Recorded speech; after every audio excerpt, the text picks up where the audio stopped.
Hey YouTube, it's Ish again here in Oklahoma City, and I'm working out in my garden. Today we're doing just a little bit of upkeep. There's not much going on. Everything's growing great, so we're going to talk about composting today. And composting is one of the best things that you can do, not only for your garden, but also for the environment and our landfills, because so much of our area in the United States is taken up with just refuse from everyday living in our society. And a lot of this is compostable material. And what I mean by that is it's a paper-based product, or it's vegetables or kitchen scraps, which are not meat-based or not animal product-based. And so they can be composted into materials that we can use again inside of our gardens. And it creates a very rich resource because you're putting nutrients from other areas and putting those resources back into your own gardens. And so composting then helps eliminate the space in landfills, and it benefits us as well, and it makes our food taste better. So we're going to talk now about composting and what to do. First of all, it's really simple. There are basically 2 rules, and then everything after that you're just freestyling on. So the 2 rules are: you need equal parts of dirt, green material, and brown or carbon-based material. And then the only other rule is no animal products. I can't stress that enough. No animal products. Some people put eggshells into their compost, and you can do that if you want to, but if you do, make sure that you use boiled eggs first, so that you're killing off any of the diseases that may have been in the eggs, like salmonella, for example. Even though that's not really that common anymore. I mean, it's your food, so why risk it? So just remember, equal parts of dirt, green material, brown material, and no animal or oil-based products. Okay, so now that we've got those rules going on, now I'm going to show you my compost bins.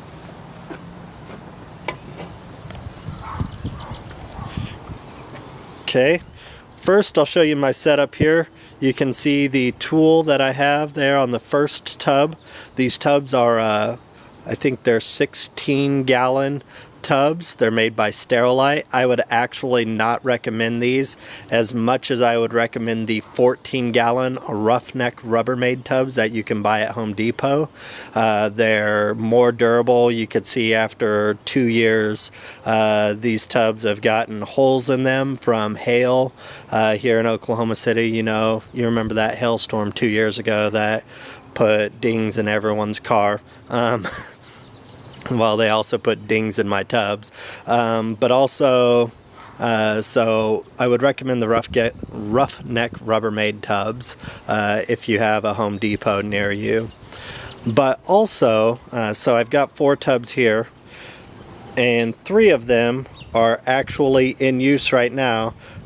This middle one that's gray with no holes in the top is my storage container where I will put already composted material that's being ready to put onto my garden. Right now it's empty because it's the beginning of the season. And then more tubs that are for composting. And then I've got a really big bag of leaves that I actually got from a neighbor who had just raked her yard, and she had left them out at the curb to go ahead and just dispose of, to take to the dump. And I asked her, she had about 6 of them out, and I asked her if I could have some, and you can see I've got 2 here, bags of leaves to help my garden grow.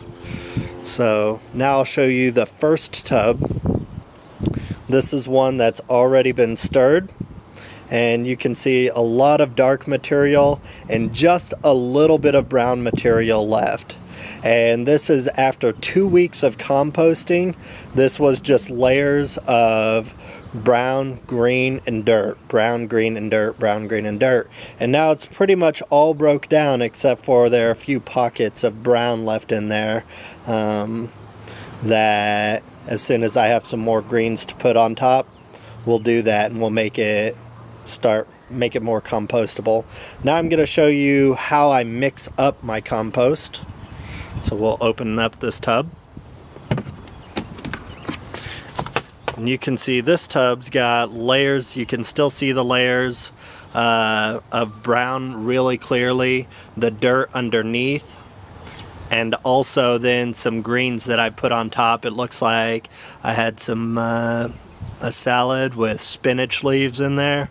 And so my spinach leaves, after about 4 days, I'll pull one out so you can just see how quickly this stuff decomposes. After 4 days, a spinach leaf is almost all gone. And those resources from that spinach leaf that didn't end up in my stomach are now ending up in my compost. So I'm going to mix this up and show you what's on bottom, because the bottom's always better than the top.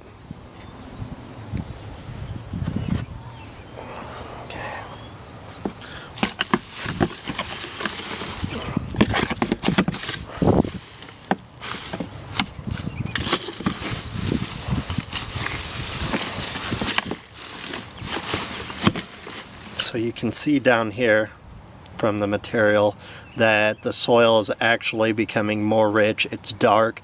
None of this smells. If you're worried about the smell, don't be, because this actually smells really good, like fresh leaves in the fall. Look at all that. That's great. And so it's really great. There's nothing to worry about, and that's going to all be in my garden pretty soon. Now I'm going to take you across the yard. There's another method of composting called open air composting, and I'll tell you about that as we head over to my open air compost. Well, I'll show you my backyard. Open air composting is just that. You don't have to worry about having tubs or bins. You can just literally take greens and browns and toss them somewhere into your backyard. And this was from me weed eating my garden area a few days ago. I was just pulling up weeds and I threw them back here, along with some onion set starts that didn't happen and some dead grass that was also in my yard. And you can see this is just composting back here. I didn't want to toss this into my active compost because there could be some weed seeds in there, and I don't want to introduce any weeds into my garden bed. So because these are weeds and I pulled out everything root and all, it's just open air composting back here. But eventually those will break down. If there are any seeds in them, they'll get enough soil and nutrients to try to grow, and I can pull those and thereby kill all the seeds, and then that material is usable as well. The only thing you don't want to add to open air compost like this is don't add scraps food, because then your open air compost will become a haven for varmint to come and have a free meal. And you know, living in a city, there's inevitably going to be some of that, but we want to try to keep it as far away from us as possible. You can see my garden back here. The other day I was going around back here and kind of doing some work, and I saw this leafy green right here. And the great thing about leafy greens is, if you know where they came from, you just eat them. Not too bad. A little bit of a bitter flavor, but it doesn't taste bad at all. There were no spines on it, and it's just good raw nutrients going into my belly. But hopefully when this garden's all done up, I can be growing leafy greens that I can just come out here and pick and not need to worry about. And they'll be Probably tastier than that bitter green. But anyway, good luck composting your own material, and get to growing.